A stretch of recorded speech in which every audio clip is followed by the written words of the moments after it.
Welcome all of you for the fourth live session of Smart Grid Basics to Advanced Technology NPTEL course. I'm Vivek I'm doing PhD at Electrical Department, IT Bombay. Let us begin with today's session.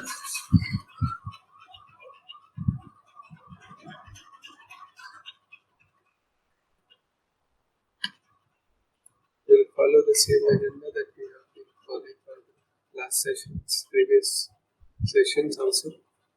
We'll quickly go through overview of week 4 and then we will discuss some questions.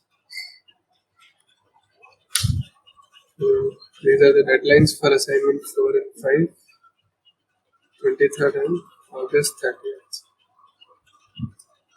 So please submit the assignments on time. And this is the link for the recording of live session. You can go through them.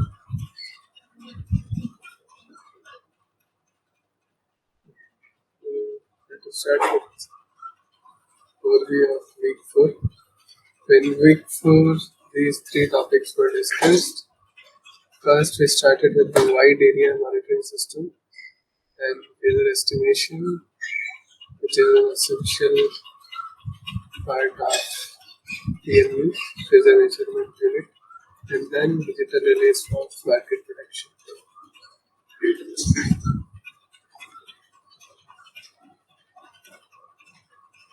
So in wide area monitoring system, we discussed what are the benefits of using PMU and SCADA versus PMU. Wide area monitoring system, its goal, purpose, benefits.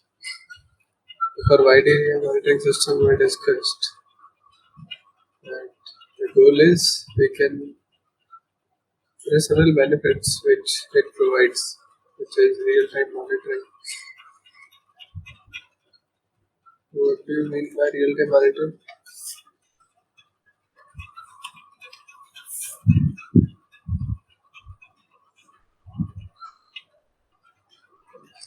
WAMS is a collective technology to monitor power system dynamics in real time.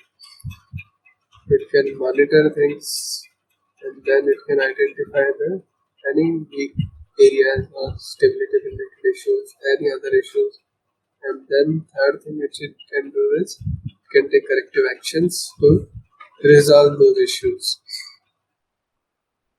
This is the first one is real-time monitoring. Real-time monitoring, in real time we can see all the quantities, we can measure what is the voltage, current, what are the line flows on each of the transmission lines, how is the system working, all types of analysis monitoring we can do because of the data which we are getting in real time. Before WAMS we were using SCADA, but SCADA was not providing real time data. WAMS can provide data at a very fast rate, so we can know the state of the system at a very fast rate, and then quickly we can take decisions also, we can take corrective actions also. And that is a very important aspect of WAMS. As a result of which we can improve calculation of real-time power factor, real-time power flow and optimal dispatch. Continuous sound.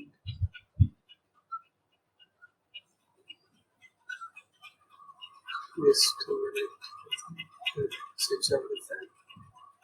Just wait a minute.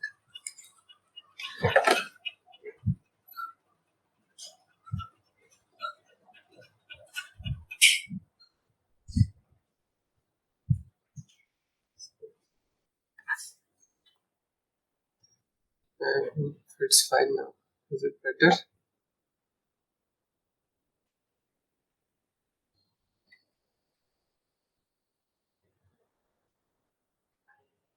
Okay, so we're discussing about real-time monitoring. So we can improve calculation of real-time power flows and optimal dispatch based upon those workflows. And then you can also provide actual limit of system instead of conservative ones that we obtain from the offline calculations. And then in second one is post disturbance analysis. So I think how many of you would know about the blackout of 2020? So any other blackouts? So there have been several blackouts around the globe. In India, we have had a major blackout was in 2012, and there was one more blackout in Mumbai 2020. So all these blackouts, if you want to know what was the reason of those blackouts, what was the triggering event that resulted in those blackouts, and how to do that type of analysis. For that, we need a sequence of entire data so that we can trace what was the sequence which led to that final blackout. So because of this historical data from this, which are time synchronized, analyzing those data, we can easily know how did the disturbance started and how it continued, it propagated, and then it resulted in such a catastrophe. So such type of post-disturbance analysis can also be done because of time synchronization of data. Because data is not available to us in any random fashion. It is time stamped. We know that at what instant what was the value of voltage, current, and time flows, and subsequent data for subsequent time step also. Then third is adaptive protection. So based upon the system setting, changes in the system settings, parameters, many quantities, all these things, changes in parameters and quantities results in changing. So that has to be adopted by the protection system. The protection system also needs to change its setting based upon the parameter changes in the parameters.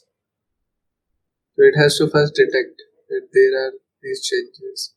So wide area monitoring system can help us detect that using offline studies. So we can estimate parameters based upon these offline studies. So offline parameter estimation can be done. Different type of calibration of CT, PT, CVT can be also. It can also be done. So all these things, whenever there are any changes and the system is able to detect those changes, then on the basis of those changes, it can automatically take new corrective actions, or it can change the required settings of the relays. And so all this is possible because of so much this time synchronized data available to us. Then power system restoration. Once there is a islanding or blackout scenario, how to again connect those isolated sections back to the main grid. So that can also be speed up using this data because we know the real time data from each and every bus. So because of that, we know the real time status of entire system. As soon as we try to add the new system, that section step by step, we know what is the change in voltage, current, and all the parameters, all the quantities we know. So that helps us in keeping track of all the developments that are happening because of restoration, so that nothing goes wrong. So this restoration process is a step-by-step process. In each step, we have to monitor all the things, all the quantities. If anything goes wrong, then there will be a problem. Then we can also, the WAMS also provide us early warning system. It can detect some problem if it is there, then it can issue warnings. It can show whether the system is working in normal condition or in a critical situation or it's an emergency situation. So all these things are possible. It can give us periodic emergency warning signals. Then we can have dynamic security assessment on a real-time basis. Security is an important aspect of any system that we are working with. Power system security is very important. So we have to ensure that the entire system is secure. So that also we can continuously monitor because we know all the quantities in real time. All these things are very important aspects of WAMS, and that is why we have started with WAMS. We have shifted to WAMS. All over the world, everyone is now using WAMS. Now it is also called WAMPAC because Wide Area Monitoring Protection and Control. Sir, some disturbances coming. Oh no, what is the disturbance? Everything is silent now.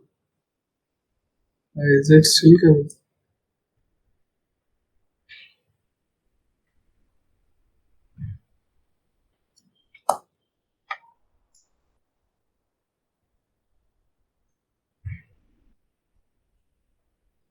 Is it still there?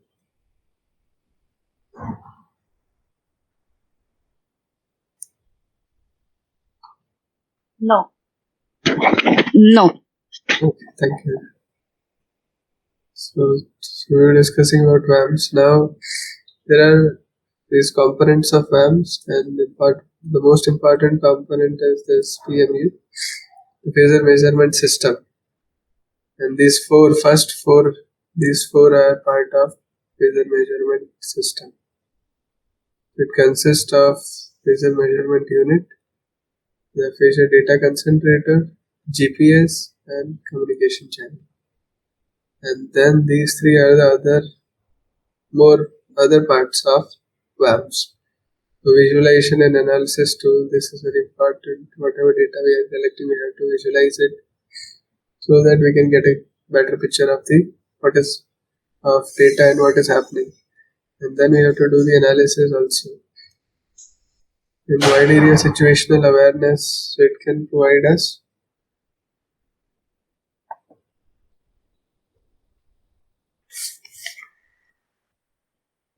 then wide area protection and control. So these are all the components of wide area monitoring system. Then process involves data acquisition, then we have to transmit and processing and transmitting. Acquisition, processing, and then transmitting. Application we will discuss. Then we will also see about PMUs and synchrophasors. So these are the different applications of WAMS. So at all the three levels, generation, transmission, distribution, WAMS plays an important role. At present we don't have WAMS at distribution level, but PMUs at distribution level. We are planning to have these micro PMUs at distribution levels, and we have PMUs at transmission level. So at substation level we have these PMUs. So at generation level, generation operation status can be known.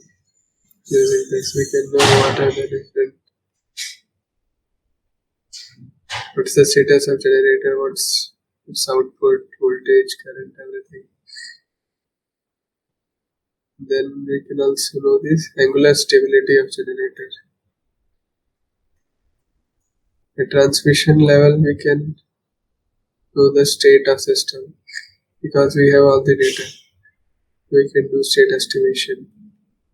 and that state estimation would be much more accurate as compared to the previous one, if pre-WAMS. Then, as we have discussed in previous slide also, load flow also we can do in real time. These two are related. This is also power flow. We call it load flow also, but power flow is more acceptable term. So from power flow is we come to this optimal power flow. And then load forecast. Load forecast is also a very important aspect because we are able to forecast load to a good accuracy, and we can the accuracy of the optimal dispatch will also be higher. So better the load forecast, better will be our operational operation of our system. Similarly, so the better the load forecast, better will be the economic dispatch, and it will be easier to control everything because only little adjustment would need to be made because of the slight error which was there in the load forecast. In a distribution system, if we employ these micro PMUs, then we can have several benefits of that. We can have substation automation at distribution level, feeder automation. Because of substation automation, we can have service restoration very quickly. If we have everything is being monitored and we have that bi-directional communication and we can control also things, then it becomes very easy to restore everything, and it becomes very quick, and we can control all the quantities. So bus voltage control can be done, line drop compensation can also be done, and automatic reclosing can also be done. But all these things require those reclosers, sectionalizers across the entire distribution system. In futuristic distribution system, soft switches will also be there. We have different types of microgrids are connected, or even when we talk about peer-to-peer trading, when one home can trade with another home, they can sell or buy power from each other. So that is a very futuristic system, or we can say smart distribution system. So if these two are trading with each other, switch 2 and 1. So in between they are going to have a soft switch, a solid state based switch, and it will be communication enabled. So all these things, operating these switches is also possible on a substation level. All these things is possible if we have such type of smart switches or these sensors which can receive communication control signal via communication channel.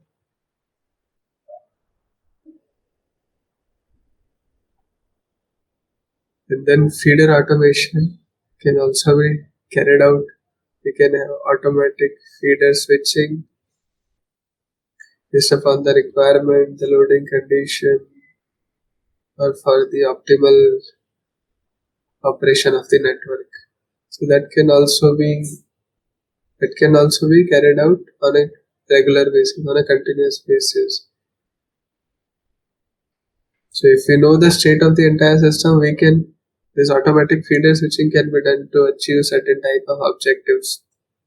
So there can be multiple objectives. Based upon the system state, we can try to meet certain types of objectives, and this will be more, you can say, fruitful or important. This will continuously become more important as more and more electric vehicles and the solar and wind generations are integrated into the distribution system, especially at the residential level. Because of so many sources, generation sources, now consumers, uh, the consumers are not going to be simply consumers, so they are going to generate also. So we call them prosumers. So they are producer plus consumer, so they become producer. So producer plus consumer, so they become prosumers. Because of these prosumers, network flow will become very complicated. So if we have all these PMUs, micro PMUs, then we can know what is happening exactly, what is happening. Unless we know what is the state of system at different buses, at different levels, then we cannot take any decision, control action. So at present at distribution level, we don't have any such type of arrangement. We don't know what is happening. If a fault is there, we have to go. The fault that F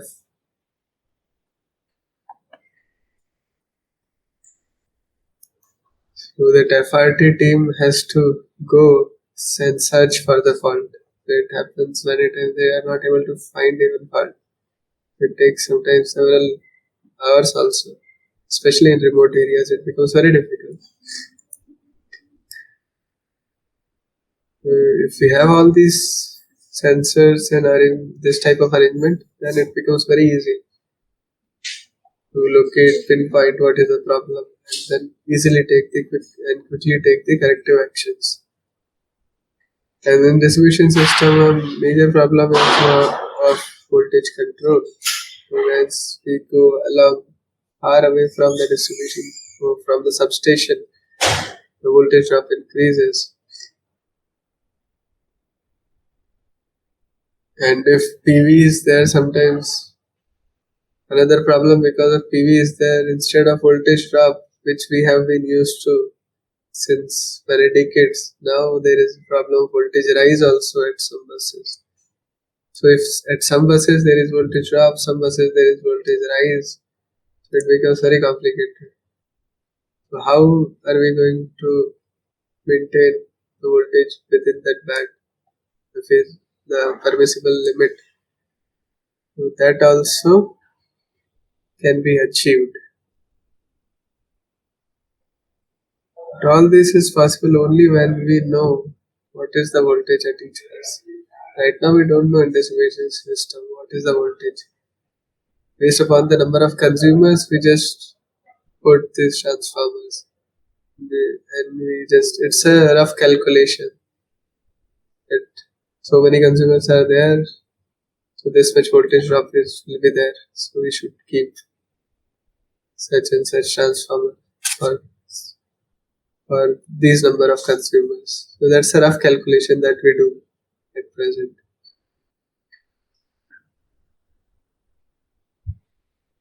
If each and every home has this type of generation, small distributed energy resources, then it will be difficult to manage with our present system,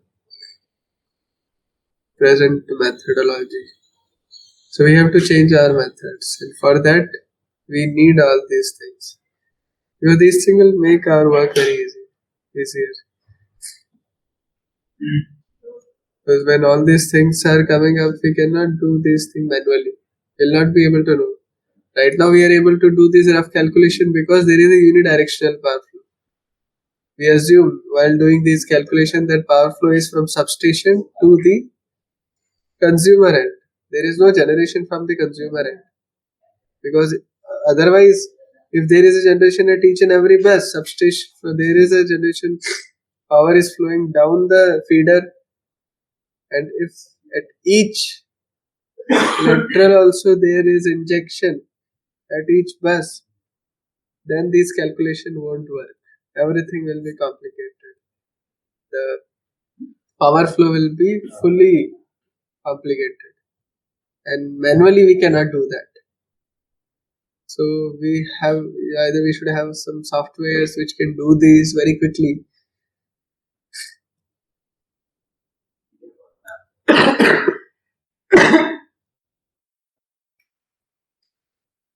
So we should have all these. That is why we are working with all these things. We are working for these things. And for India, it will be very difficult because the distribution system that we have, it's already very complicated. If you see these distribution lines, they are such a mess in cities. At some places we see they are just jumbled up. The distribution system is not in a good shape, and it will require a lot of efforts because it's such a huge country. Each distribution system has so many consumers, so it will the cost of communication infrastructure, all these PMUs will be, all these sensors, it will be very huge. We have to. That's why we are not. We are just trying to. What we are trying to do right now is with the existing system, how can we make it more reliable, more secure, so that slowly we can add things. Because our end goal is it's very optimistic, and we have to do a lot of work before that. We cannot change the entire system in one go. So next is this feeder PQ control.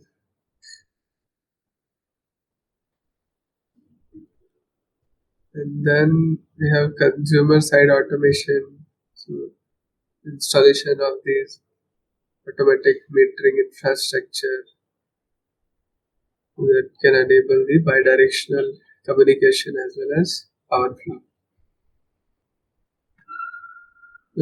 Let us now see PMU and synchrophasors. So why PMU has become such an important aspect and an integral part of entire control system, power system, and its control. Because PMU has done something which is very, which has enabled us to monitor things on a real time basis and also to compare things. PMU can give what you say state measurements like magnitude as well as delta. However, this SCADA system will not able to give that.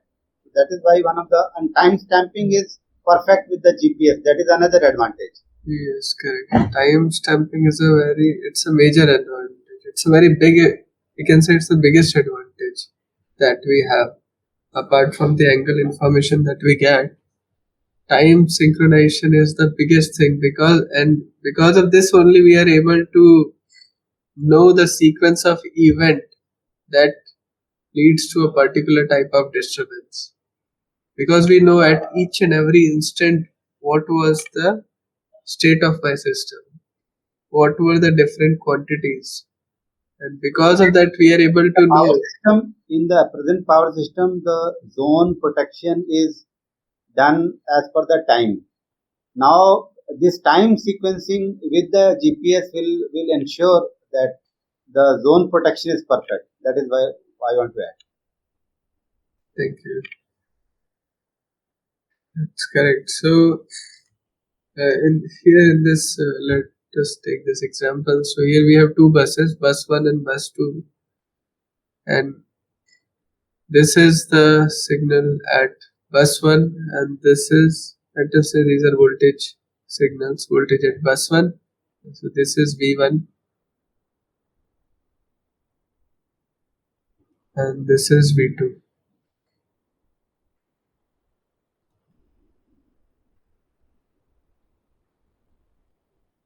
Voltage at bus 2 and voltage at bus 1.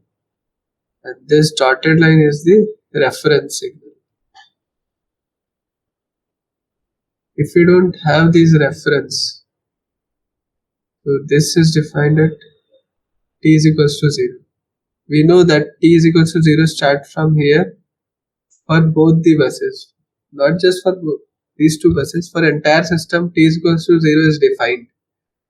If we don't have this, and each and every instrument at each bus is just simply sending the data, and we don't know what's their references, then we cannot compare two data.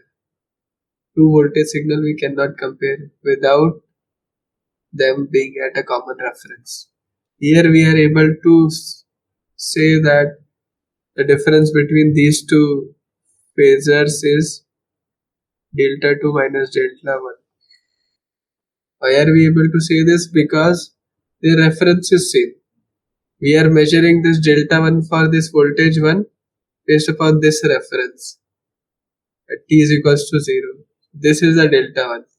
Similarly, for this voltage at bus 2, which is this red curve, we know that with at the same time instant, the difference between the reference and this red V2 curve, that is, sorry, this is delta 2. That is delta 2. And now if you want to know what's the phase difference between these two curves, then we can easily tell it's delta 2 minus delta 1. And that too we can know at each time instant, because each time instant is time, the data is time stamped for each time instant. So entire system is universally time coordinated. The universal clock is same for all the PMUs, because these are synchronized with the GPS. So that is the major advantage, and that is why we are able to use these signals and do so much analysis and reach out to, we can do so many things that we have discussed, all these applications. We will see more in the next slides. So this is the phasor representation of this V1. So V1 is lagging this reference. Similarly, V2 is also lagging, and these with this V2 is lagging by delta 2 minus delta 1 with respect to this V1.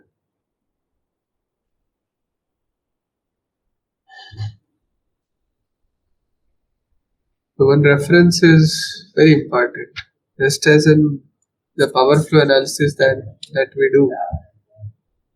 Any kind of power flow that we do, we take one of the buses as a reference bus. We call it slack bus, right? Sir, but in that, what is the wide area, which Yes. bus is slack bus? There must be only one slack bus. So now, like suppose northern region, so which bus we will take as a slack bus? That the concept that we study of consider only one bus as a slack bus, that we do only in books. That is limited to books only. We generally in practice that is not being done. We don't even know sometimes which one is the slack bus sometimes, because suppose that bus is also out of the network, then we have to change the slack bus also. Or sometimes it's not just one bus which is the slack bus. Sometimes there are several buses. Combination of buses act as a slack bus. Then we have to that loss. Everything is just the loss is distributed among those buses. So there are different types of methods by which uh, we determine what will be their participation of different slack buses for any kind of generation loss or load loss. So that is in practice that one single slack bus is not there. It is distributed. It is dispersed. So that is also a practical aspect. And there are different types of algorithms that determine these things. Different factors can be uh, affect these choice of these slack buses. Is it clear? Yes.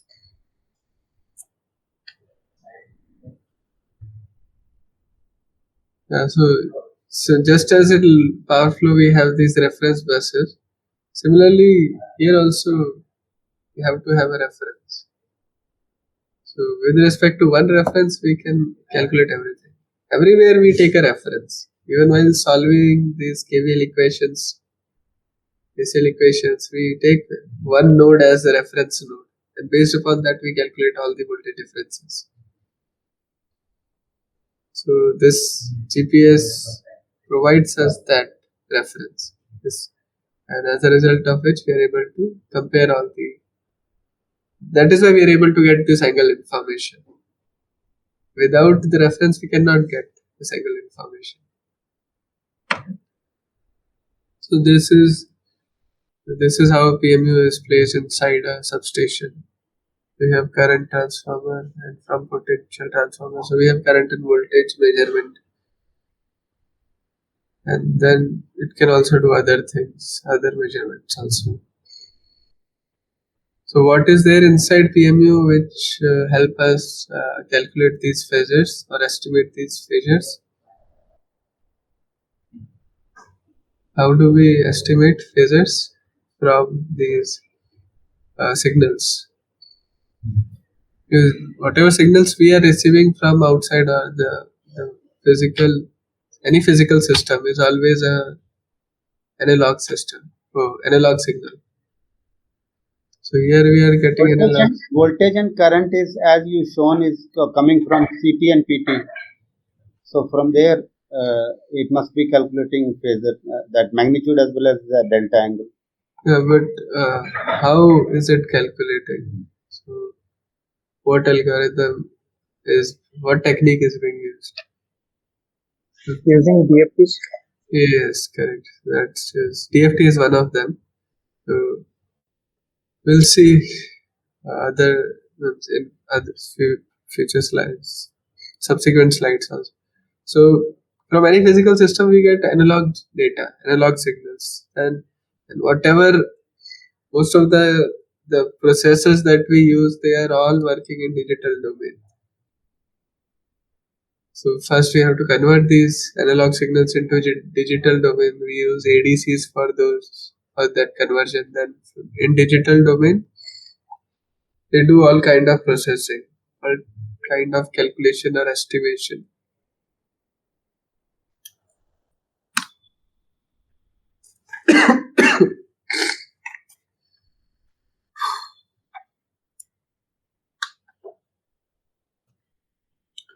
Sorry, my health is not good. So these are some live examples which I have taken from this report. You can also go through it if you want. So it compares what was happening before, what is the merits of WAMS over the SCADA system that we were using earlier. So it shows that this figure, first figure we can see, it shows 5 buses. So it is showing that SCADA focuses only on local phenomena. We can know what is happening in this bus, on each of these buses. But how the interconnection is working, that we are not able to deduce from the information that we receive through SCADA.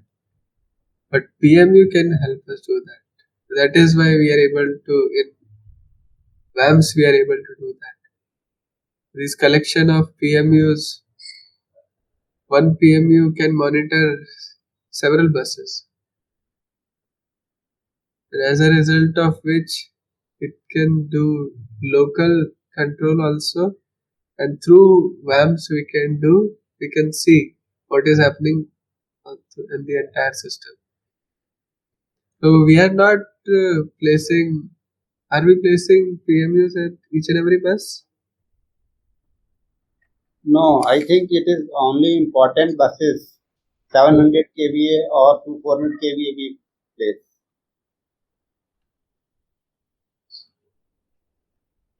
So how are we deciding where should we place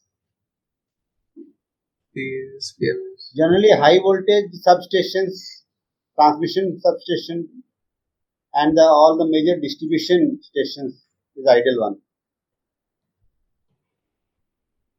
If we place these PMUs at each and every bus, then it will be very costly also. It's very costly. PMUs cost much costly than the SCADA system. So But if you see the last, slide, every last, PMU is getting input yeah, from this one. Every PMU is getting connection from PT and CT. yes, Now, suppose if one PMU has to monitor 5 buses, all the PT and CT of 5 buses they are coming to that particular PMU. yeah. There are several channels in the. Here it is shown only one. There are several channels available, so we can give input to different channels.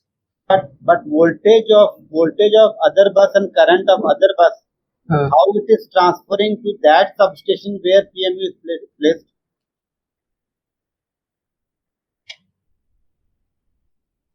Relays are also there. We have relays also. No. Like suppose two substation has a 100-kilometer distance. Okay. Yes, so I'm saying Now, we have relays also. We have other equipment that can communicate the data to the PMU. okay, via PLCC. Yes, PLCs, we can do that. So right now we have communication setup available with us, but we are not doing that right now.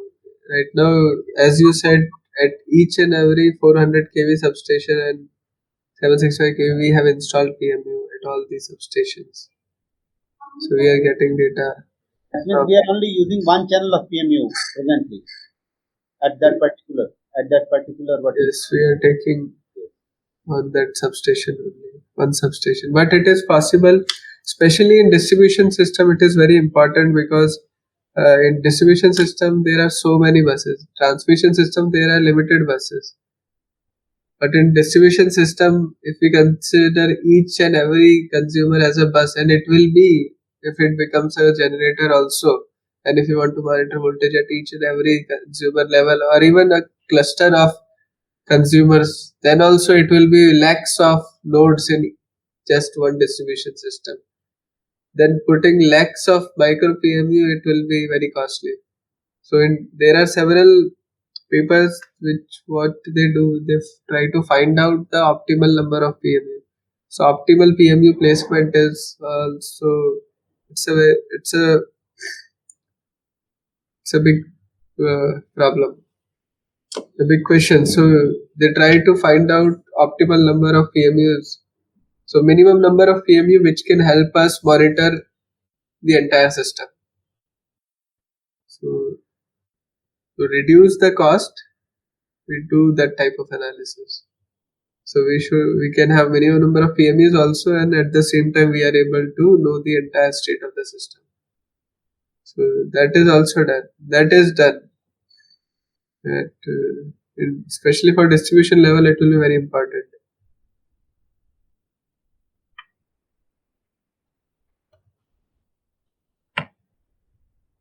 So here, this is a very important thing. So by WAMS, we are able to monitor the entire system. So this is another example from the same report. Here you can see this red signal is the data, the same event was tracked by both SCADA and PMU. So SCADA gave this data. This is this red signal, while PMU is giving this green. So there is a lot of difference between the two. By using PMU, we get a better picture of the existing phenomena, what is happening in real time. That is why everyone has shifted to PMUs.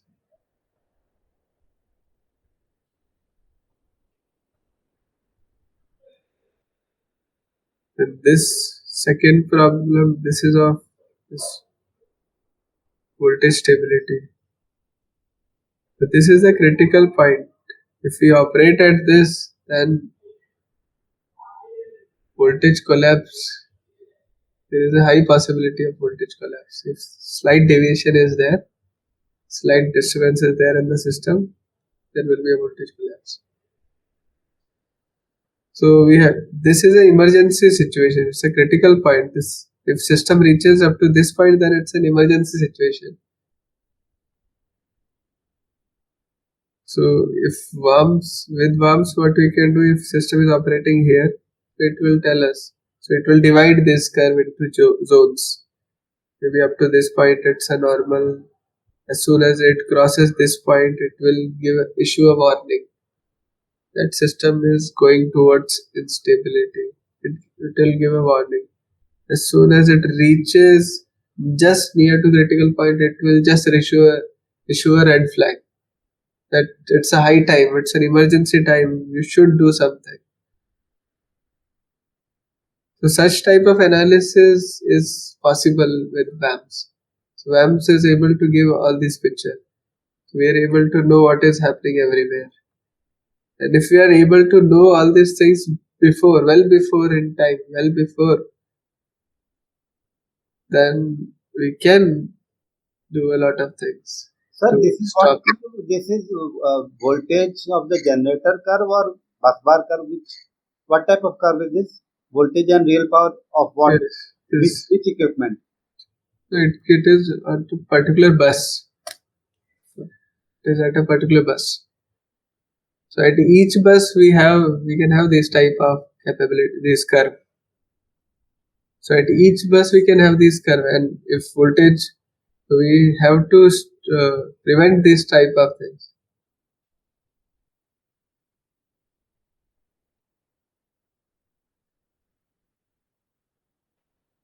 So generally voltage collapse will be there at load buses. The generator buses, we are already maintaining the voltage. We have so much control over that. So we always consider generator as a PV bus. That P is fixed, real power, it is injecting a constant real power and a voltage is also constant. Load bus is not like that. This voltage problem is concerned more with the load buses. Or even in between the buses in between generation and load. That is also possible.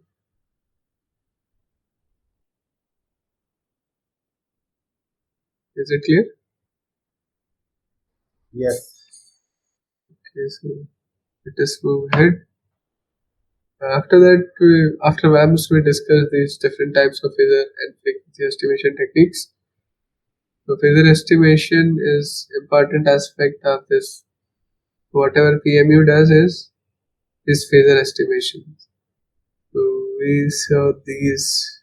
There are other phasor estimation techniques also. But in this lecture, we have discussed these full cycle DFT, half cycle DFT, cosine. So similar to cosine, there can be sine transform also, and recursive DFT. So these three are iteratively done, iterative DFT, and then this is recursive DFT. And we also saw this least square estimation. There are other also Kalman filter based estimation, mimic filter estimation. So there are several methods available. But the most commonly used ones are these. Sir, the best one is recursive DFT. Yes, out of these we use so we can compare this iterative versus recursive. So benefit among these two, recursive is better. Why? Can you tell?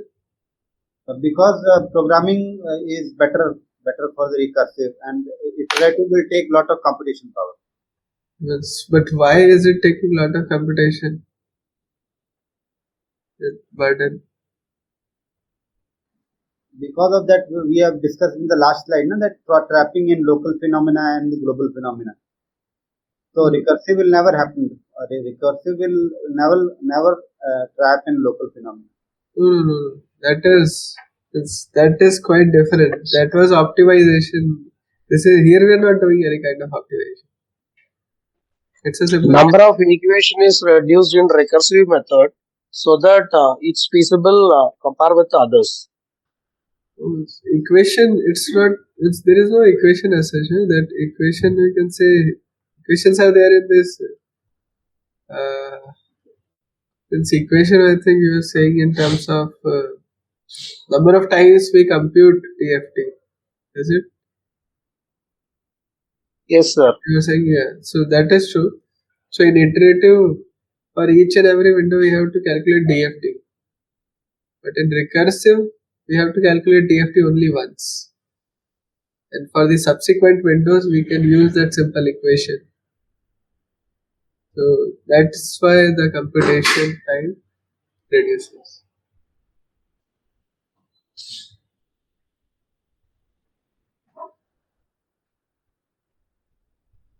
Okay, and then for frequency estimation, these two techniques were discussed: zero crossing detection and phasor based one. Which one is best, zero crossing or phasor?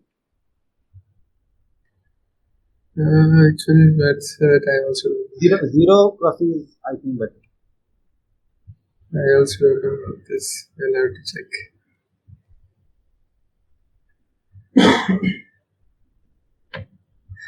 Let us see questions now.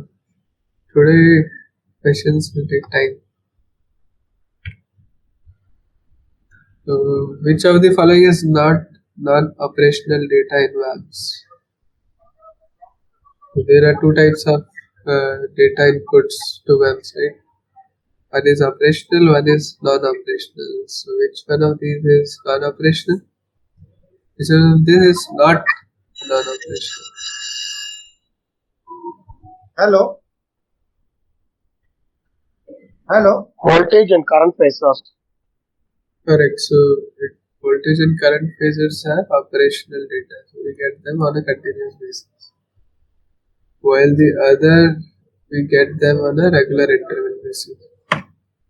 So these are the operational data, and these are the two different types of data resources. So operational data is a continuous stream of data, such as these voltage and current phasors and breaker status. So from PMU, we get these type of data. And this non-operational data, we get them periodically at a specified time interval. So these fault recorders, CBM, circuit breaker monitor, all these provide these type of data.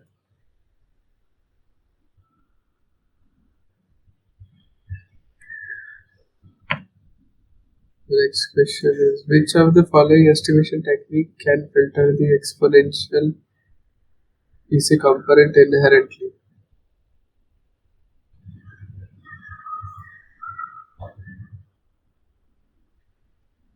I think Least square estimation. Correct.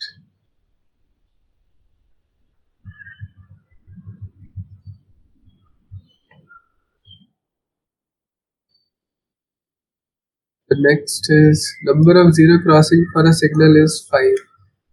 Its first and fifth crossing occur at 20 and 0 millisecond. You have to calculate frequency. So how are you going to calculate frequency in this case?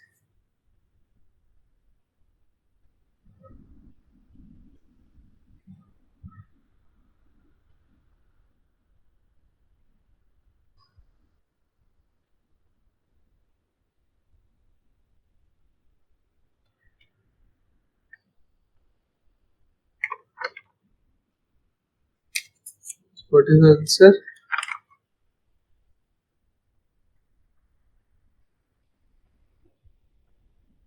250. Okay, let us check. What about others? How did you calculate, Ganesh? 250. How did you calculate 250? Okay, the 20 millisecond, so 20 millisecond 5 So that means 1 millisecond is 4. 1 divided by 4 millisecond is 250 hertz.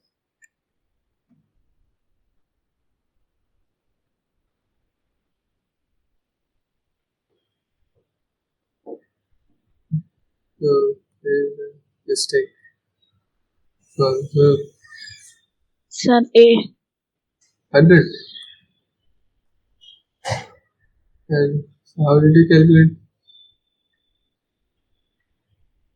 There was one formula available in this formula was given in the So that's m minus 1 by 2 of 1 by Tm minus T0. yeah. So what are you getting after solving this? What is m here? M is 5.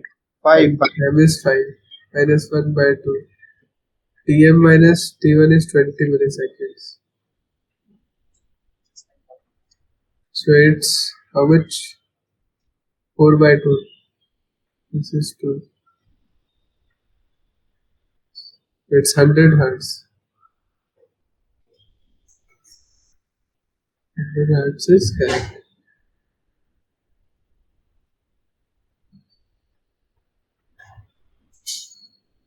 Because in one cycle there are how many? Zero crossing. This is one cycle. This is also a zero crossing. This is also a zero crossing. This is also a zero crossing.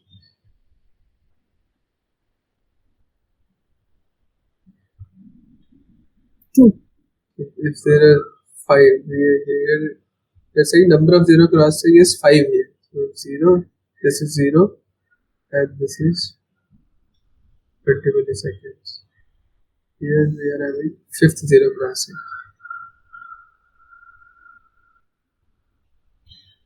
So this is 10 milliseconds, right? So 1 by 10 millisecond is 100 hertz.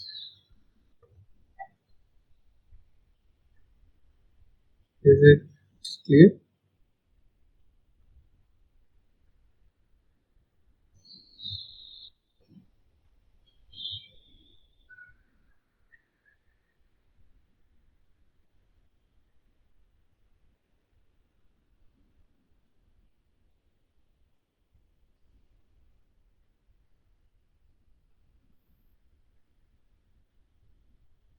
Shall we move ahead?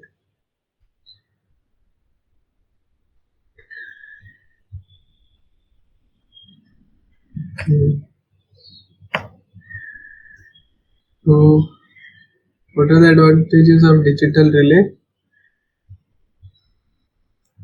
What's the correct answer? This is all I think.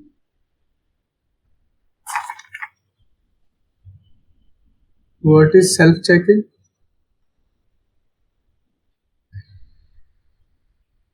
Self-diagnosis. Every equipment has built-in check. Yes. Self-test, what we say, self-test of equipment. Self-diagnosis, you can say, correct.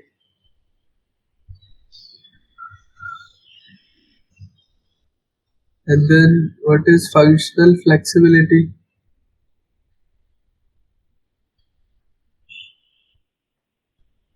See, in the digital relay, we can change the sampling rate and all, but in the analog, we cannot do that. So what we have learned in the slides, that we have a sampling rate difference from 60 to 200, which I remember the last slide.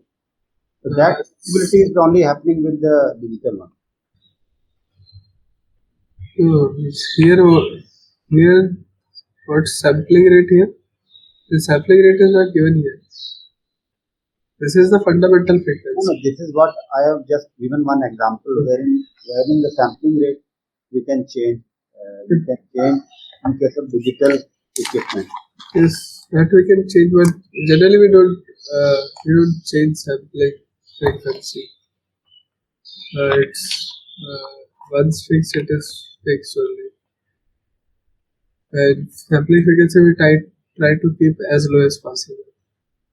Sir, the last question, please don't mind. Last question, least square method wala.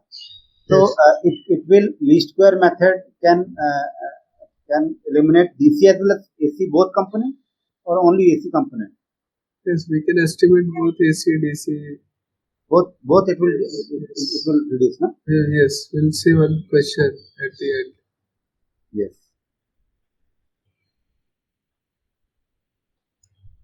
So actually this supply frequency we don't change it. Once we fix it, we fix it. So functional flexibility here means that in One digital equipment can be used with another, another sets of protection system. another side means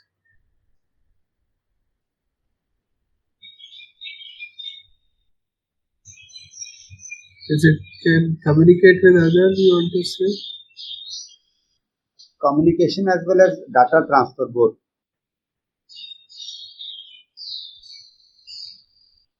That will come in the system integration part. That's aspect related to system integration. Functional flexibility means that earlier when we were having this electromechanical relays, then for each type of protection we have to use a different type of relay. For overcurrent we have to use a different relay. For distance we have to use a different relay. So in same relay we cannot have overcurrent as well as distance protection. But here the flexibility with digital relay is that with one relay, same relay can perform this distance protection. We can configure it for directional protection, for overcurrent, for any type of protection, for differential, distance, directional. So that is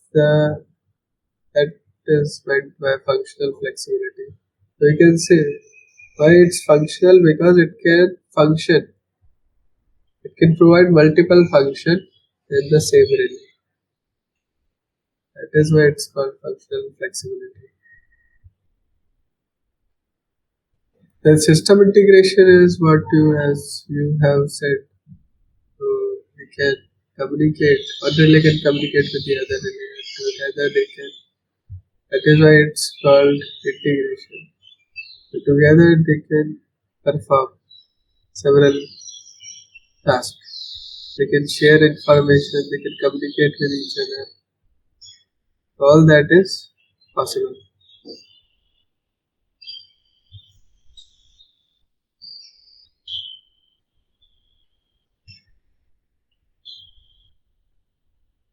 Then next is auto reclosing. That is also possible with digital relay because of the communication facility available.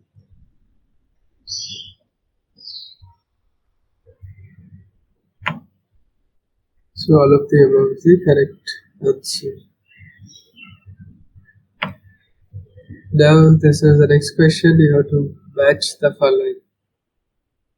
So this is regarding the type of memories available inside the digital relay.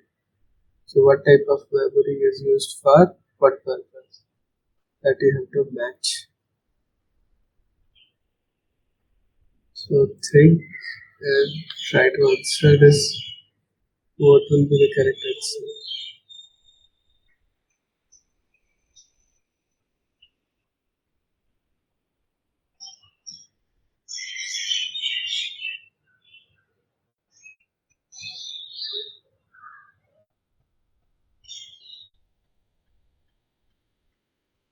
B1,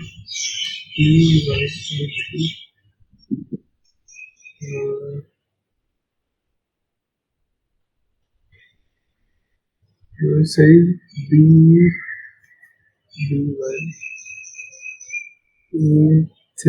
A3.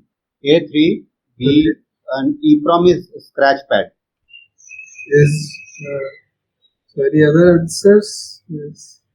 Do everyone agree with this combination?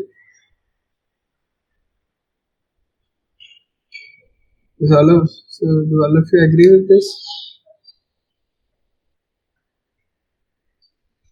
Yes, sir. Yes. Are you sure?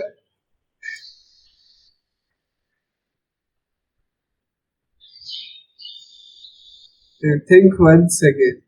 What is the use of RAM in your laptop or desktop? Out of these three, where is RAM used? For program execution. Correct. So this is not correct. Right? It should be A, A2. And what will be ROM used for?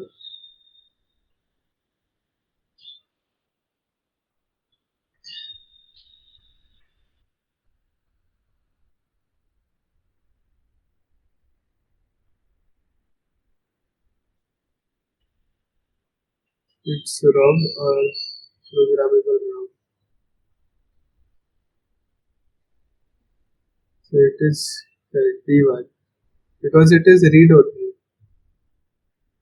So it will only read that whatever written there.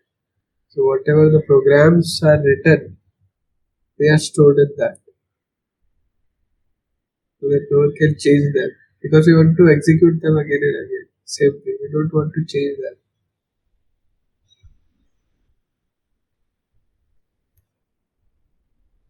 And then last C is this EPROM. EPROM is it can be erasable.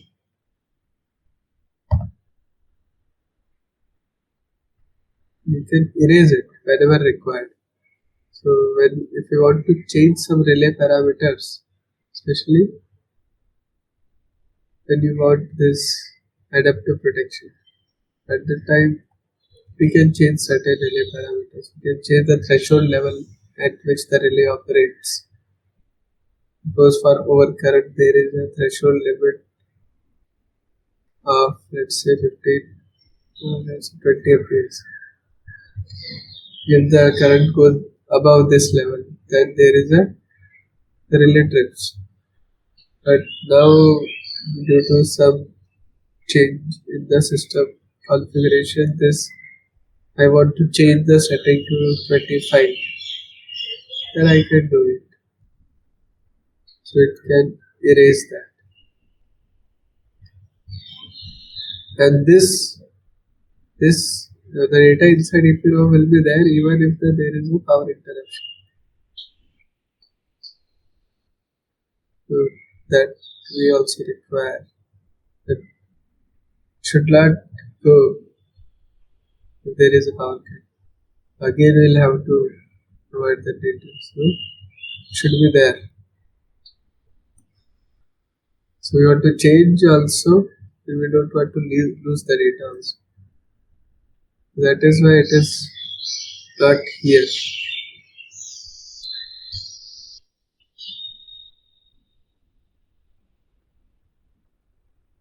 Is it clear? Yes. Yes, sir. So this is the next question. This is on reliability of digital relays. So what is the definition of reliability of digital relays?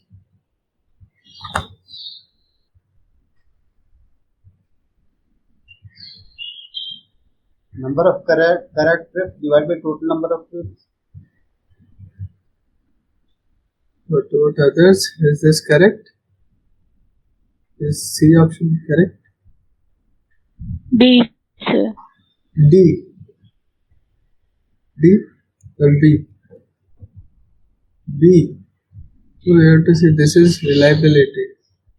Reliability has two aspects. What are those two aspects? Do you remember?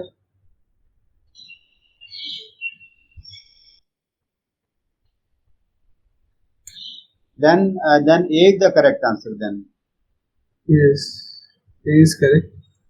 So what are the two aspects of reliability? uh, incorrect trips also. No, there are two aspects of reliability. One is dependability. Another is Anyone?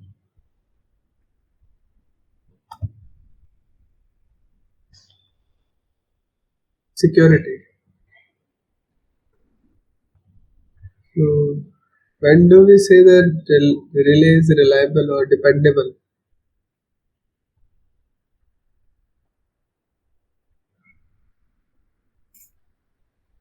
When the correct trips are there. Okay. Whenever there is a trip, it should be correct. It is not a false trip. Then it is reliable. So it should trip only for its dedicated zone. So for the purpose for which it is defined, it should trip only for that. And security means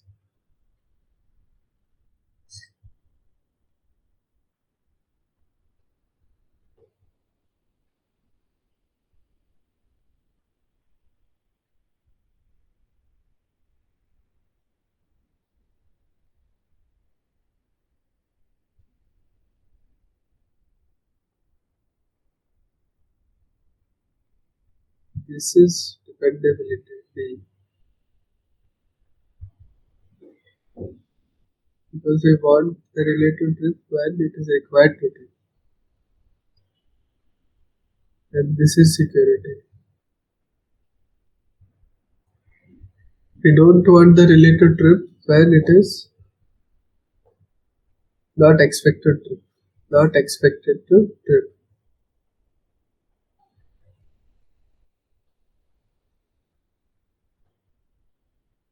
So it should not trip when there is a fault in some other zone. It should only trip when there is a fault in its designated zone.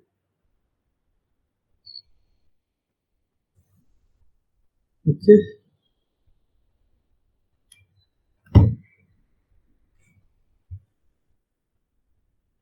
Clear?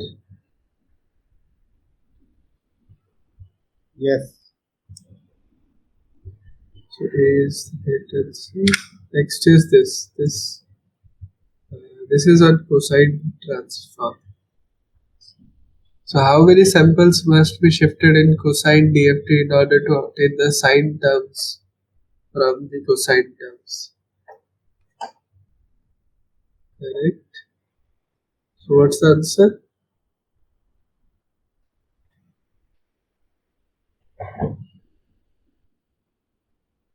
So you have to tell the answer and then you have to also tell why. Why is it? So If the total sample, if we take 8, so then okay. 4 is in the half cycle. So whenever you have to shift cos and what you say sine, so then n by 4 is the correct looks like. So why is it n by 4? Not n by 2 or n by 6? In one I think we are taking 8 samples. It has nothing to do. It has to do with the samples. Okay, if it is 8 samples. Okay, so you are going to shift the cosine terms by how many samples? 2 samples, 4 4 samples. samples because cycle Four. is of So you are shifting by half samples, right? So you are saying it should be n by 2.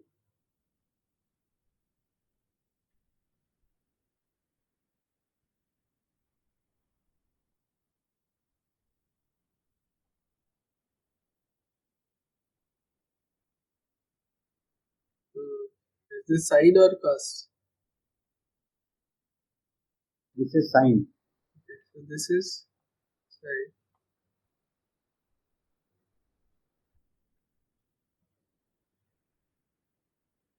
And this is cos.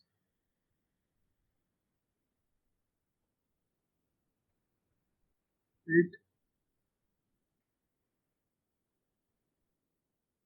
This is time period t by 2, this is t, and this is t by 4. So we can also write if there are n samples in a cycle, we can say this is n, This is n by 2 and this is n by 4. Correct?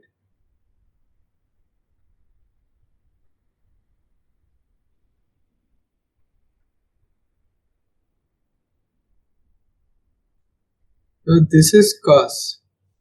If I shift, this is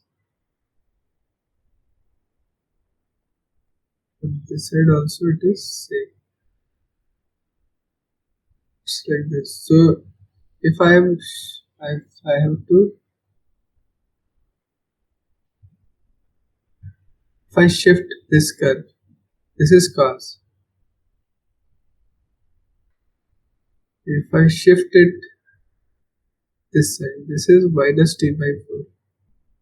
Just shift it by t by 4 or n by 4. You will get this curve.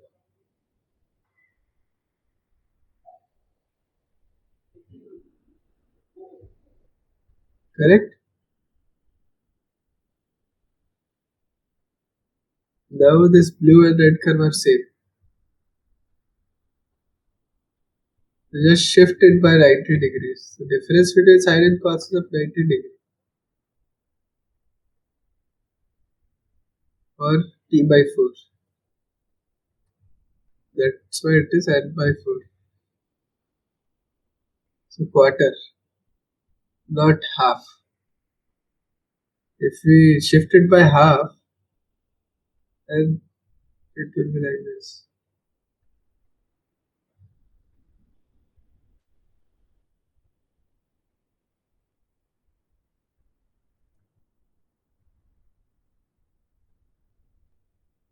Which is not correct. It's ahead now at 80 degrees. So it should be n by 4. Is this clear?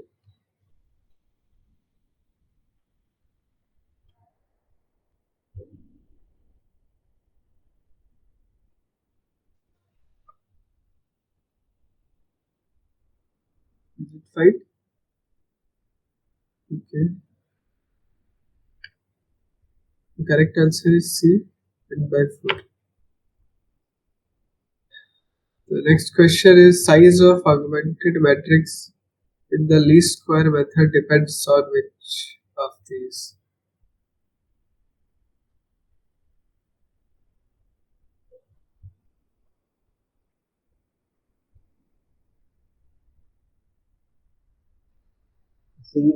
Sampling rate, Yes. Why? because sampling rate defines that vector, na? Vector. So vector, how many samples we have, like you are writing that vector. Correct. So it's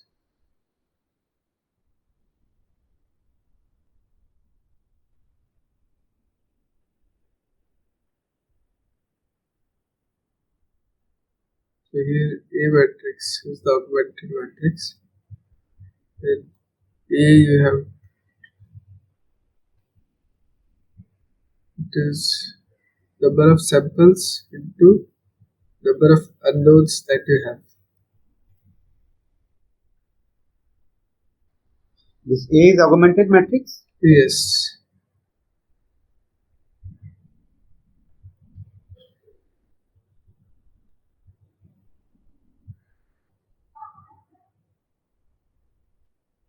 So number of samples are determined by this sampling rate. That is why this is A is correct. You will see one more example how to calculate this, determine this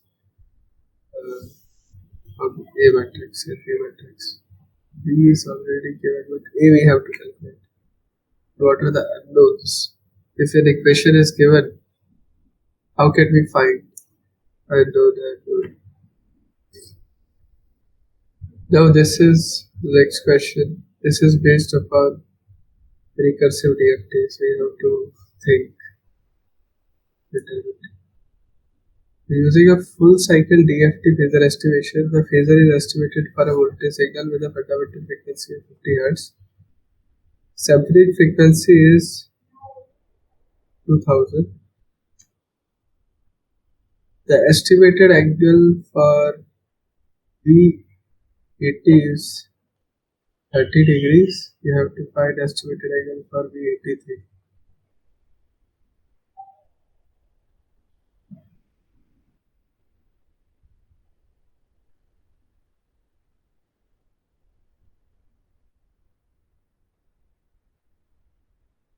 There is one typing mistake here. So if you know how to solve, you can tell me saying the answers where the mistake is. What's the typing mistake? You can tell that answer. Now you have to tell me what's the mistake and what's the correct answer.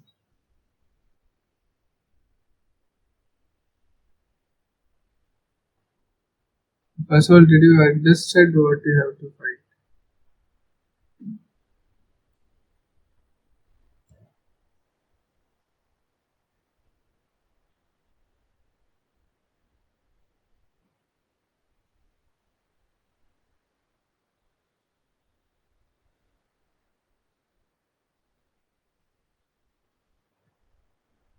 Anyone?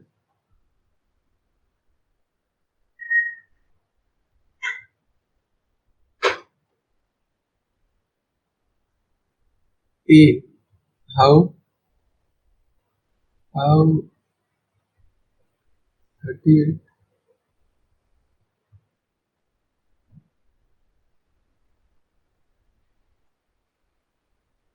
So I will give you a hint. We have to find out what's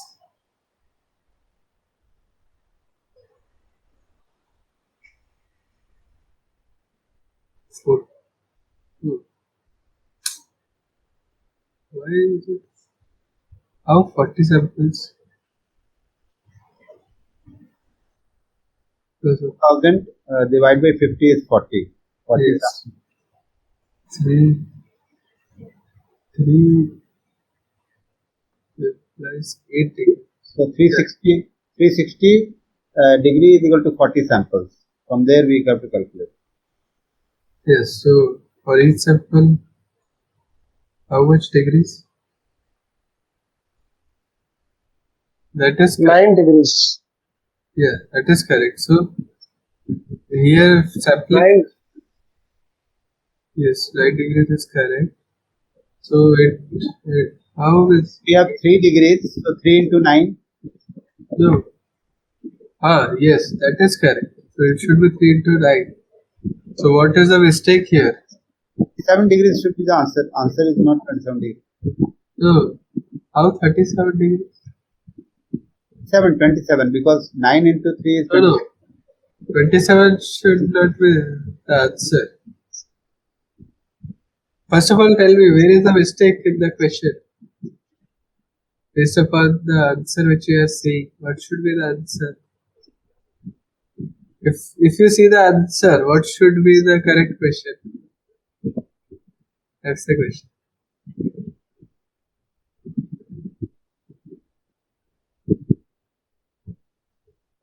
Sampling frequency is 2 kilohertz and signal frequency is 50. Sorry, instead of V of 83, they had to put V of 81. Correct. That is correct. Good. This is correct. It should be V of 81. And if it is V of 81, answer is 39 degrees. correct. So V of 83 angle is already 30 degrees. So next subsequent phasor will be shifted by 9 degrees because difference between two samples is No, but if we take 83 also, then we can add 9 plus 9 plus 9. So 30 No. plus 9 plus 9. Like, but that is not the answer. V83 also we can calculate.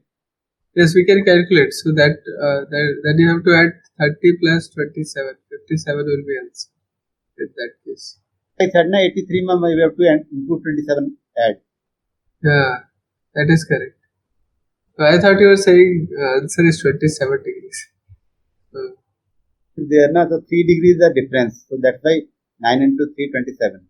So Yes. answer should be, if answer is 57, then it is okay. The question is okay. Correct. Good. So here we have to find number of samples here are 40. With 40 samples for each cycle, in each cycle we have 360 degrees. So for each sample we have 9 degrees. So gap between two subsequent samples is of 9 degrees. And here we are shifting by 3. So it's shift of 27 degrees. So it will be 30 plus 27, so 57. So it should be 81 here. Actually, I was changing it. I was changing this to 83 and I was changing this to 3.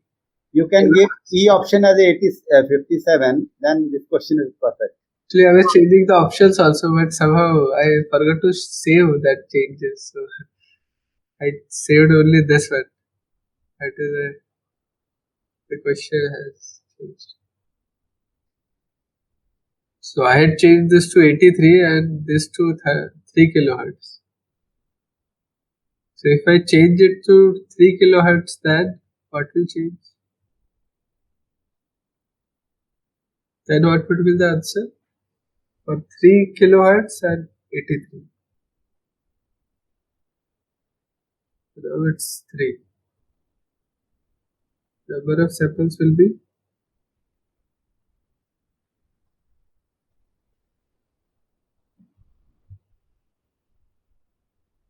So 30 plus 6, 1 is 6 degrees, so 18.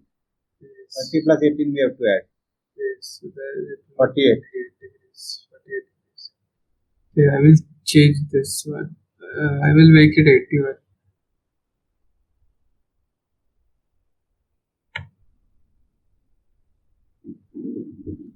Yeah, this is also incorrect because I was making a different question.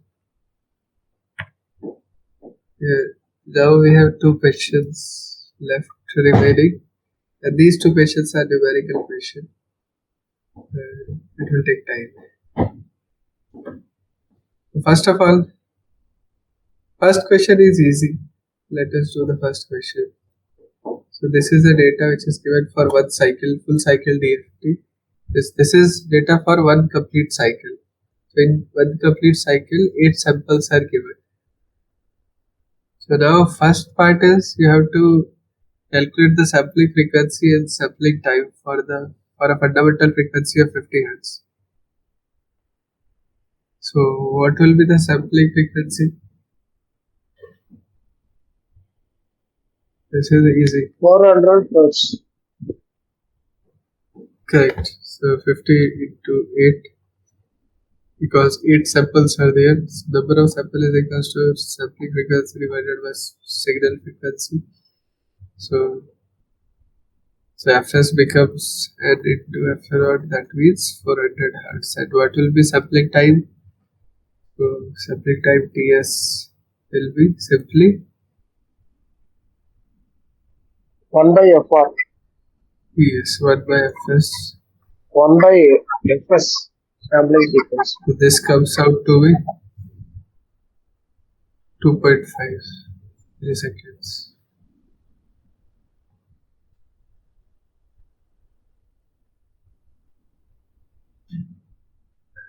Yes. Now the second part is the main thing here. And there are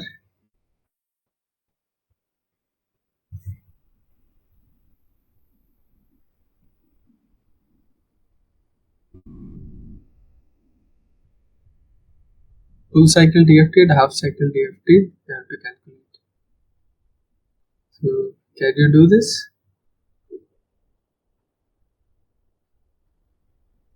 How are you going to do this? What all steps are you going to follow?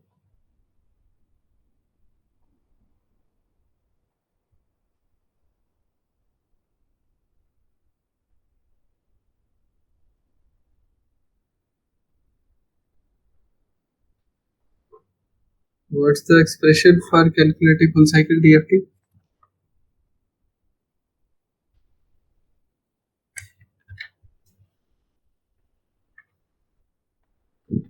First, we have to determine cos of 2 pi n small n by capital N. Capital N is the sampling frequency and n is the time period. And it will be multiplied with instantaneous voltage it's available in the table. And again, we have to determine sine of this value.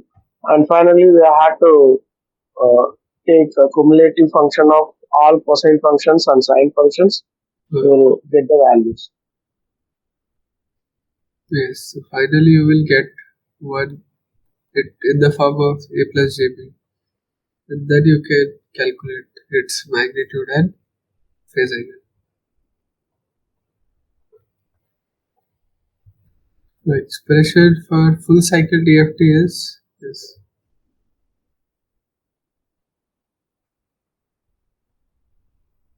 This is for full cycle DFT.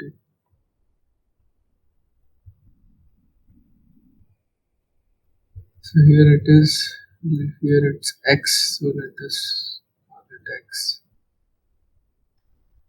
This is x, k, this is xn, e is to power minus j 2 pi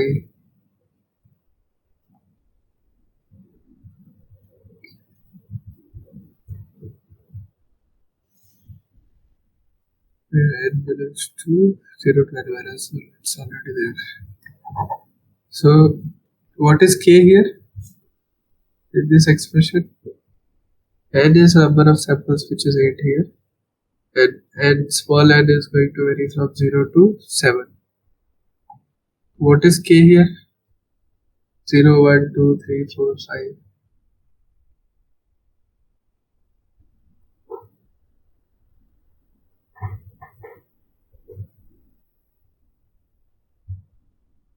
So this is a general expression for EFT calculation, where k represents what?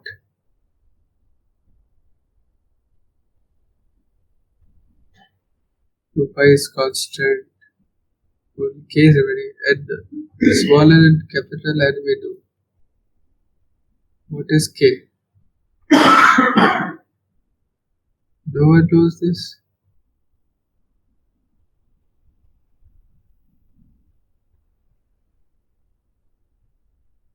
It represents which harmonic component we want to calculate. Estimate phasor for which harmonic component.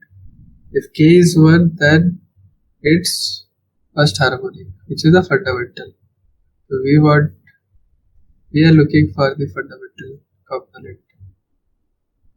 Phasor for the fundamental component. So k is 1 for us. So it's x 2 by n and is 0 to n minus 1. Xn e raised to power minus j 2 pi n by n. And this we can write it as cos and sine.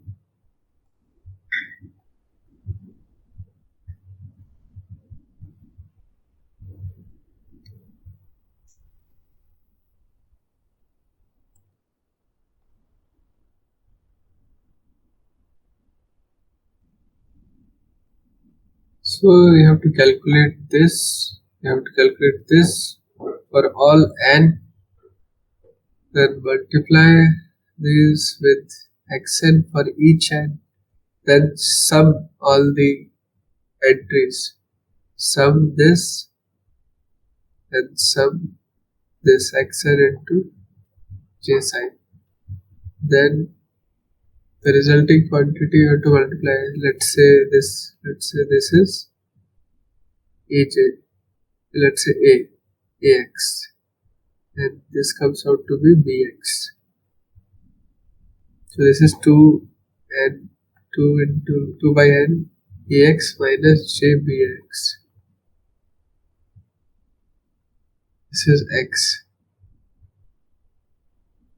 So from here we can calculate the magnitude of this phasor x and as well as the angle. So magnitude will be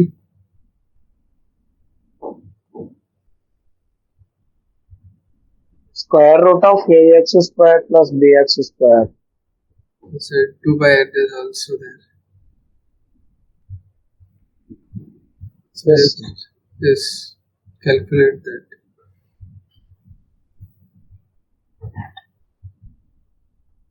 2 by n can come out to its this to this a square plus b square. So this will be magnitude and phase angle will be tan inverse minus b by e. This will be the phase angle. Correct? For phase angle 2 by n is not coming. Any correction? But Why? because it is being multiplied with both ax and bx. So when you take the Oh, ratio, okay. then 2a by n will not be. Okay. So what changes will be there if we want to calculate half cycle DFT? Same procedure we have to follow, but what changes will be there? Only we have to take half a sample so that the equation becomes instead of 2 by n, it becomes 4 by n. Okay, so this will be n by 2 and where and what else? So this becomes n by 2. What about these two?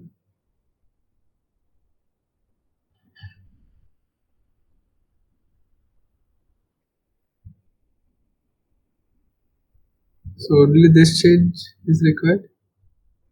Only first 4 samples we have to take. Yes, so And here also we have to change it. It will be n by 2 minus 1. Now you have to calculate.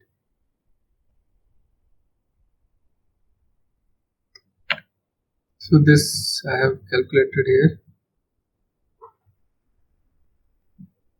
And this I have taken, this example I have taken to show you something.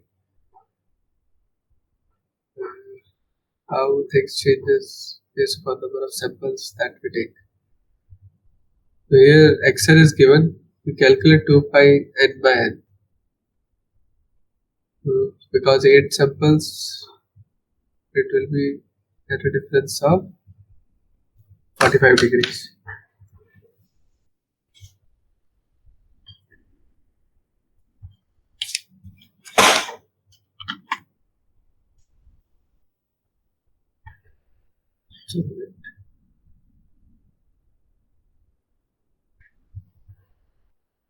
Yes, so calculate this 2 pi n by n for each n.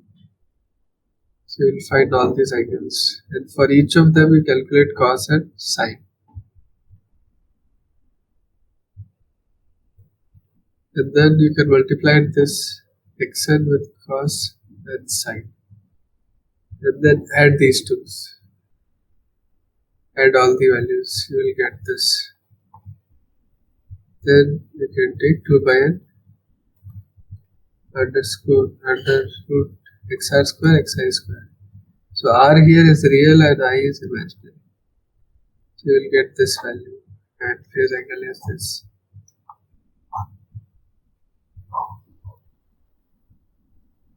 The same thing if you do for half cycle, then n will become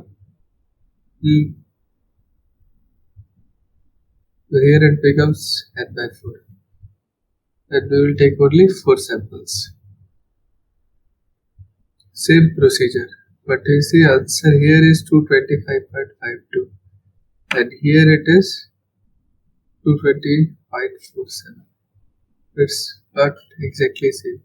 Similarly, phase angle you can see minus 70 and here it is minus 69.9. Although very close, but not exactly same. So that's why the number of samples, the more the number of samples we take, we will reach closer to the actual magnitude. If we take only 2 samples, then we'll further reduce. Yes. This is cycle 1 cycle. If I take one point here, take another color, white is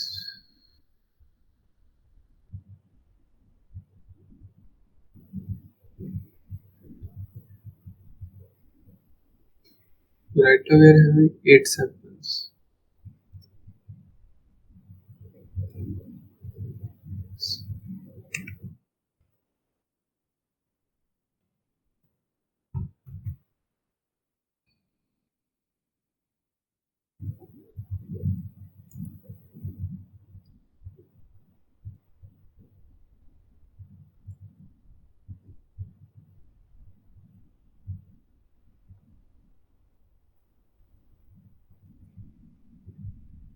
These are the 8 samples.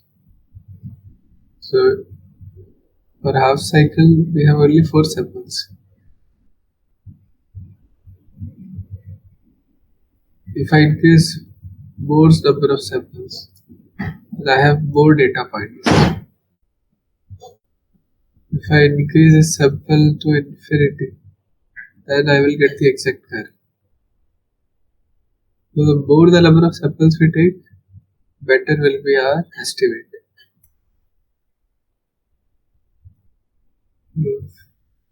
That's why. So which one is better, half cycle or full cycle? In this case, If we take a half With cycle, respect to computational time, half DFT is better. But with respect to accuracy, full DFT is better. that is correct. So here we have less number of computations because we have reduced them by half. But accuracy will be affected because of that.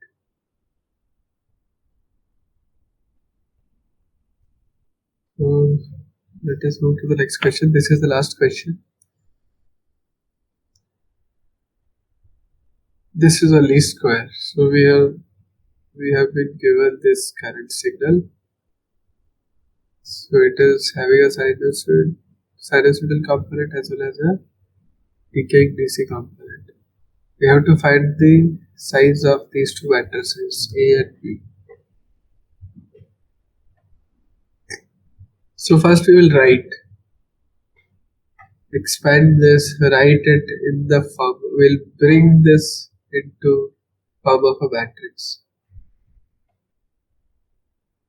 So how are you going to do that? How many unknowns are there here? If you want to apply least square technique, how many unknowns do you see here? What are the unknowns here? time, phase, Okay, they are the two unknowns, time, phase, then and omega frequency. omega, then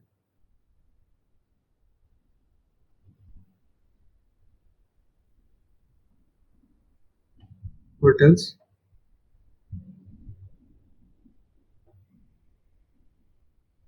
I think only these three. What what about others? What do you think? Are these three unknown or this? Or do we do something out of these three? What are the other unknowns?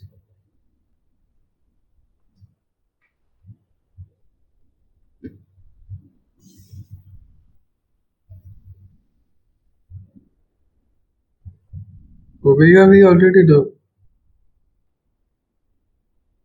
Time also we know.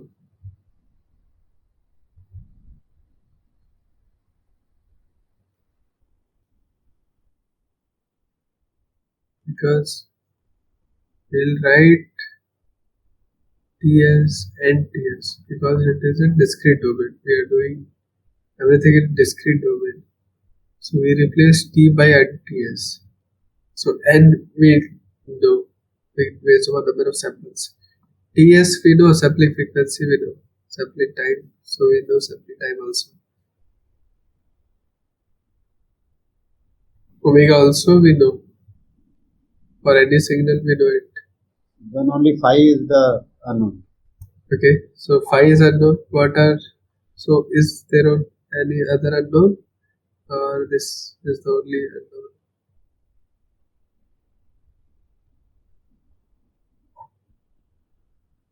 So do we know this K0, tau s, I1? They are the constant, na? No. We are saying this is phasor estimation. So in phasor estimation, what are we estimating? What are the two things that we are estimating in a phasor? Magnitude and angle. Yeah, so this is angle. Where is the magnitude? Which one is the magnitude?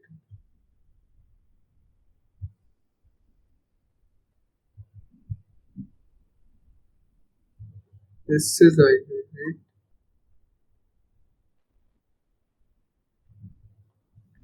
This is magnitude, this is phase. These two are unknown. Similarly, with DC component, we don't know this K0 and time constant. It is something like this. So this is K0 and it has a time constant also where it reaches 0.63 K0 hours. These two also we don't know. We have to find out these four. There are four unknowns here. So how do we? Then the answer is B only. Then 4.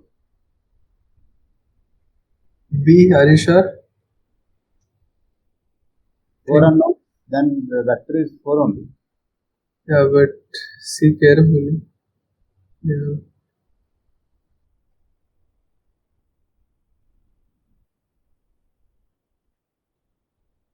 Let us expand it, write it in the form of a matrix, then you will easily know what is the size of. Sorry, answer is C because the VA is 4 by 4 matrix and N is 1 by 4.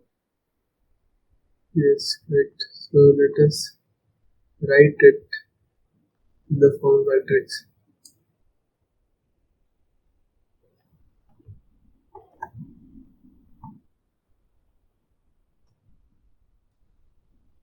So this will be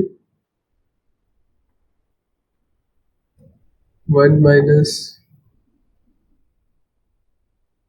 NTS by towers, correct? Exponential. So write its series, infinite series, and take only first term. Then it will be. So we can approximate this to 1 minus t by towers. Same thing I have written here. T I have written as NTS. So here we can say this is unknown. Cos phi is also unknown. Then it is multiplied by sine omega NTS plus I1 sine phi. Phi is unknown. Cos omega NTS, this is known. Plus K0 is unknown into 1 minus K0 by tau s is unknown minus NTS is known. Correct?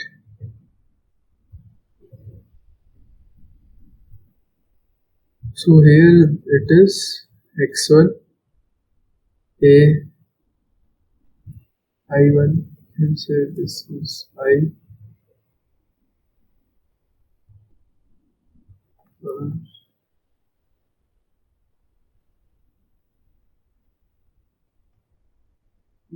and NTS plus x2 a and 2 plus x3 a and 3 plus x4 a and 4. So this is our B vector. So how many terms will be there in B vector? This is a column vector. ITS2 up to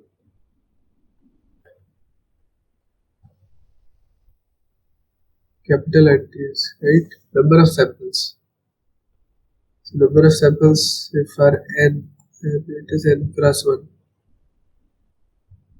And this is x times of A. where A matrix is this A11, A12, A13, A14 up to this will go up to AN1, AN2, AN3, AN4.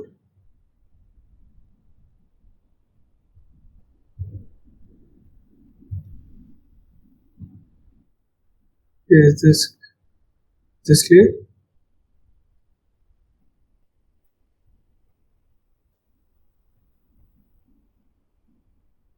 Let me write the first row.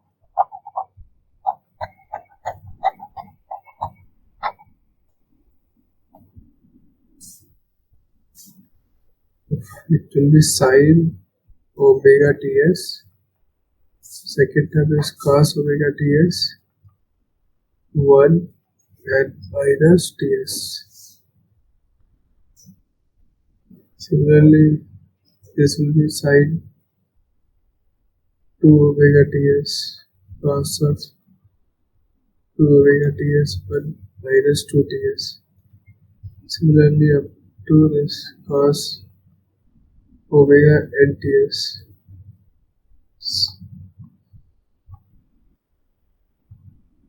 1 and minus n ts.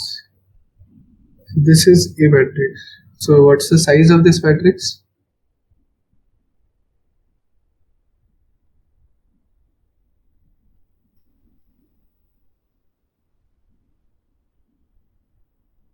What's the size? N into 4. N by 4. N by Yes. 4. Correct, n by 4. And this is n by 1. So correct answer is C.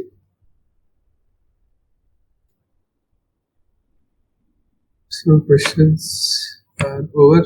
Now if you have any doubt, you can ask. Do you have any doubt in previous assignment? Week 3 assignment?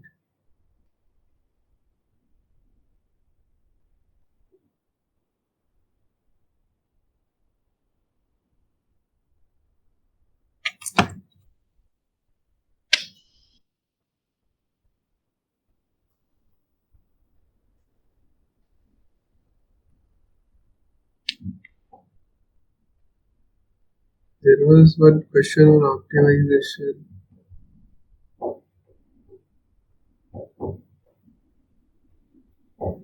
The solutions are also available now. So, if you have any doubt, you can ask.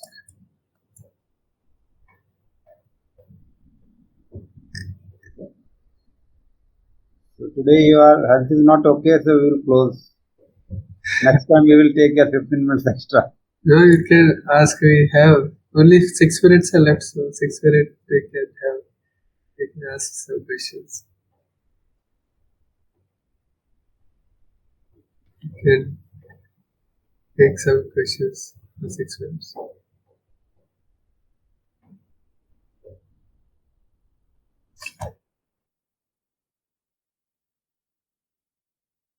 So DFT part is the Phasor estimation part is mathematical.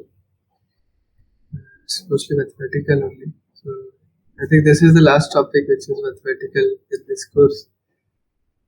In all the subsequent weeks, next all the remaining 8 weeks, there is no mathematical part. No, but this full DFT and half DFT, why we are doing? It is inside the PMU. Yes. So why we are learning this? So inside the PMU, it is required especially for those who want to do any kind of research. Further, These are the signal processing unit. All electronics people know this DFT, cosine transformation. yes, This is a normal 8 sampling FFT and 16 sampling FFT. yes, but this thing you will be more clear. Why are we studying all these things? It will be clear in the subsequent weeks where we will discuss adaptive protection, different types of negative sequence, negative current based. No, in fact, if you see, FFT is the more better algorithm than DFT. Yes, but why are we not using it in power systems? Because I think in FFT the sampling rates are quite high. Yes, so we don't need that much. Because our frequency, fundamental frequency is very small. 50, our It's only frequency. 50 hertz. Yes, FFT we use in communication. Yeah, because there the fundamental frequency is very high. It's in megahertz. So we don't need FFT. FFT is not required. That will only increase computational burden. FFT will also give you same answer, but we don't need it. DFT is working well for us.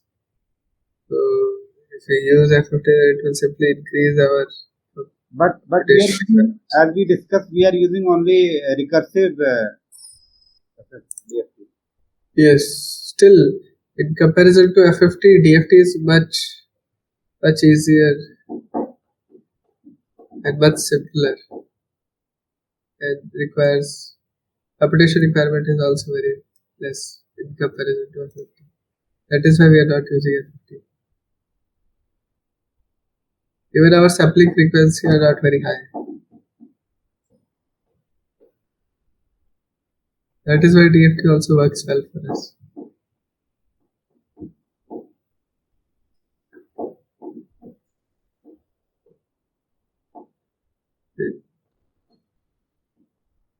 In the subsequent week, we'll see different types of algorithm for protection. So those are based on, here we are seeing only fundamental component. Here we will see positive sequence, negative sequence based protection schemes. So developing those algorithms require the knowledge of all these things. There we are also we are going to calculate these positive sequence based. So once we know this, we have done this estimation, so we can calculate. We know all the three phase voltages and three phase current, so we can calculate the sequence components also. But for calculating the sequence component, you have to know the phase values first, and for that we have to do DFT.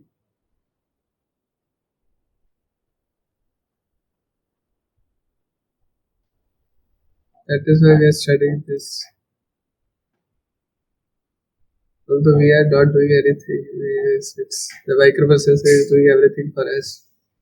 But if you want to know how things are working and if you want to change the algorithm, you want to develop a new algorithm, you have to know all these things. Because you have to code whatever algorithms you are proposing, you are developing, you have to code it to prove it, to simulate it. Finally, that will be coded inside a microprocessor or DSP-based processor or FPGA. For simulating, you have to first do it. And for that, we should know how to calculate DFT. That is why we are doing it. So in actual course, students are asked to write codes for all these things. For least square, for DFT, for iterative DFT, for recursive DFT, for Kalman filter. So that once the logic is known, we can write codes also. And we can even plot the actual graphs, phasors and everything. We can see when fault is happening, how the phasor is changing. So that all we can see. Everything we can see. So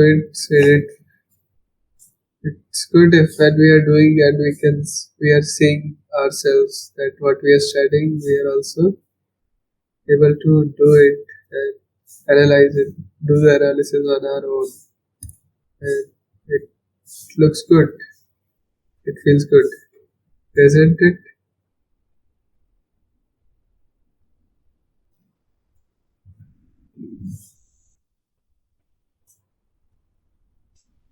So, is it clear?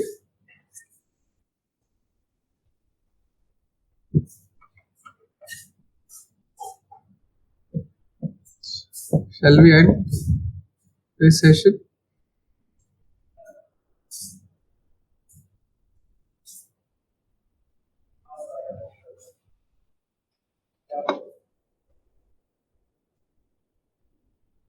Am I audible? Yes, sir, you are audible. So let us close session then. Thank you all of you for joining. We'll meet next week, next Tuesday. Thank you, sir. Thank you.